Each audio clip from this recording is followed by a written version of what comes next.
Hey gang, so we have some preliminary results of my quest to find work. What does this work look like? Well, the sale in this case will be a solid booking from a new client. These preliminary results came from my first contact with everyone that was on my marketing list. Now, if you've been following along from my Vlog 1 and 2 of breaking into a new market, you may wonder, well, Jeff, did you really just send a postcard to them and expect to get booked? The answer to that question is yes and no. So first, the bad news. These postcards, they take time to design, they take money to print, and they take money to send. And let's be real, more often than not, they just end up in the circular filing cabinet. The good news is that you just never know. The postcard is simply just letting them know that you exist and that you do a thing that they probably need. Do they need it from you? Well, maybe not, but maybe someday they will. One time I sent a postcard to a major architectural publication and they contacted me and booked me on a 2-day shoot in Lake Tahoe. The night after the day one's shoot, I asked the art director kind of essentially like, why me? And she said that she gets thousands of emails, but my postcard landed on her desk and she thought that that was cool and kind of old school and that my work looked like what they needed, so she hired me. It was a win. Another time I sent a postcard to a magazine and that kind of wasn't even really within the ballpark of the work that I do, sort of tangential, and they walked it across the hall to another publication within that conglomerate, and that art director hired me for a shoot up in Montana. So you kind of just never know. And then you might wonder, really? So you just sent a postcard and now what? Well, no, I have not mailed my postcards yet. My postcard is the follow-up. So what did I send as my first contact? I sent each of the 48 people on my list a personalized video. That's right. I created 48 90-second videos wherein I hit them with humor, humility, and history. I show them a bit of who I am personally, as well as some of the history of the sort of work that I've done, mostly in the form of BTS imagery and some portfolio pieces. And in that short 90 seconds, I try to encapsulate for them who I am and what I do. Even if they don't need me, they might know someone who does. So the preliminary results are in. I sent my first round of 48 emails with a short hello and a personal video message. Because the videos are personal, I'm not going to show them here. That's kind of my secret sauce. But out of 48 emails, all but 4 of them have seen the video. In most cases, they watched the video multiple times. And out of 48 emails, 14 responded with nice things to say. 2 of those emails were producers wanting to have lunch or coffee and talk to me in person. So the rest are folks, as I knew would be the case just before the holiday break, are folks also without any work going on right now. And I kind of addressed that in that first contact, that I'm aware things are slowing down, but to consider me for the next year. Planting a seed, essentially. And like most marketing, they say you need multiple points of contact before the sale. So in about a month, I'll follow up with each of them with a much more specific postcard, a physical reminder to them of my initial contact. And my cover letter will also reference that video so that when they get this package, if they didn't even see my email, which is possible, this will indicate to them that I sent them an email. Maybe those few who didn't see it will go watch their video to meet me in person. Will I stop there? Nope. If there's one thing a creator does, is they create. And so they can fully expect to receive another creation from me until they tell me they don't utilize my services. In reality, I do this too. Frequently, I receive emails from voiceover artists looking for me to hire them for VO work on my videos.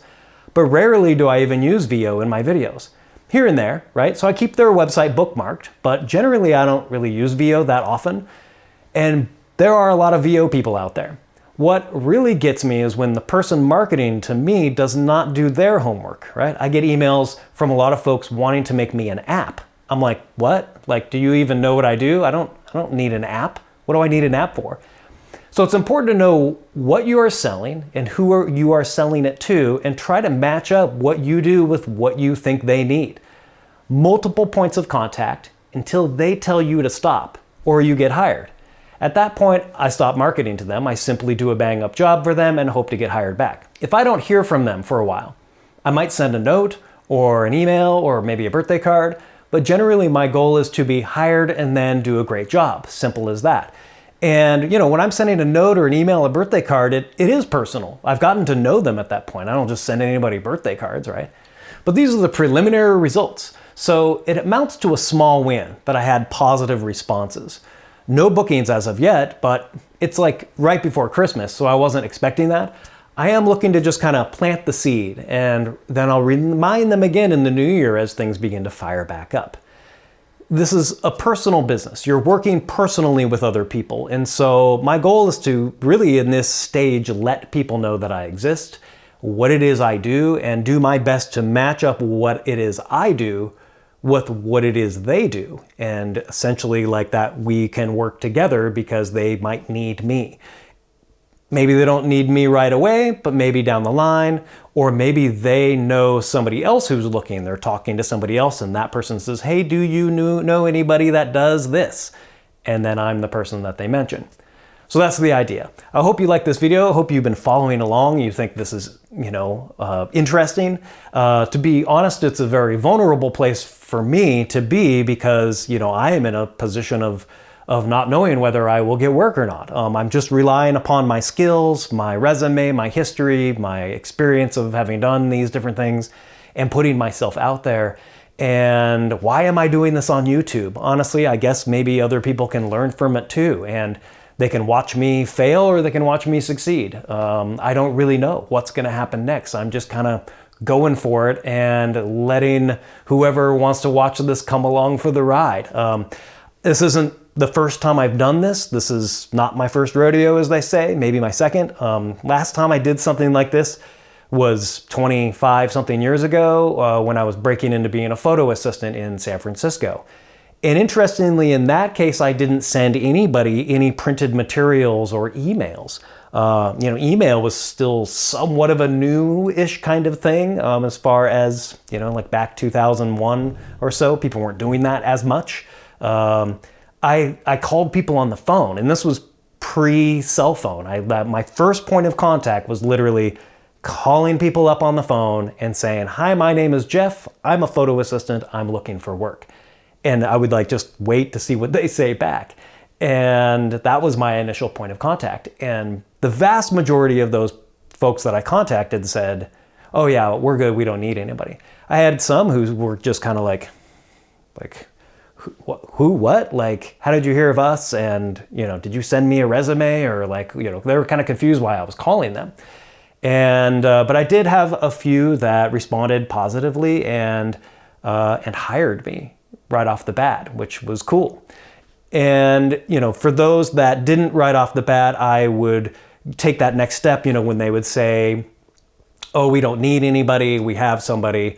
I wouldn't just kind of let them go on that. I didn't just put my tail between my legs and say, you know, they don't need anybody.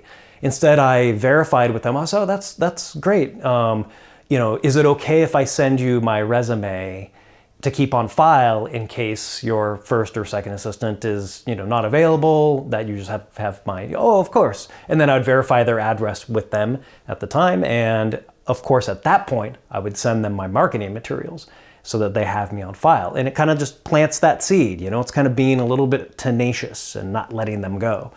It was really only the ones that were like straight rude to me on the phone that, you know, I would kind of maybe mark them off too. Like, well, geez, that was a negative reaction to my just easy phone call.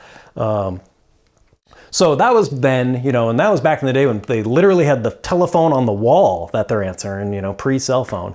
And nowadays, the problem is that, let's be real, people don't really answer their phone much anymore because most of the time it's a robocall, right? Or like catching people at the wrong time. I mean, nowadays you have to like schedule a phone call with somebody because they, I guess, want to gather their thoughts or what have you. I find that the phone is kind of used less and less today, whereas emails may be a little bit more successful.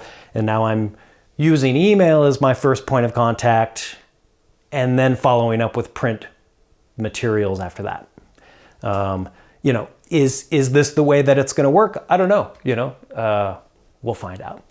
If you like this video, please feel free to follow along if you'd like, hit the like if you'd liked it. Please comment down below. Tell me about some of your experiences. Have you done anything like this before? What worked for you? What totally didn't work for you? Have you cold called anybody? Have you cold emailed anybody? What happens when you send them, printed materials, postcard or what have you? I'm curious what other people's experiences are with marketing as a creative nowadays. Thanks for watching. See you again.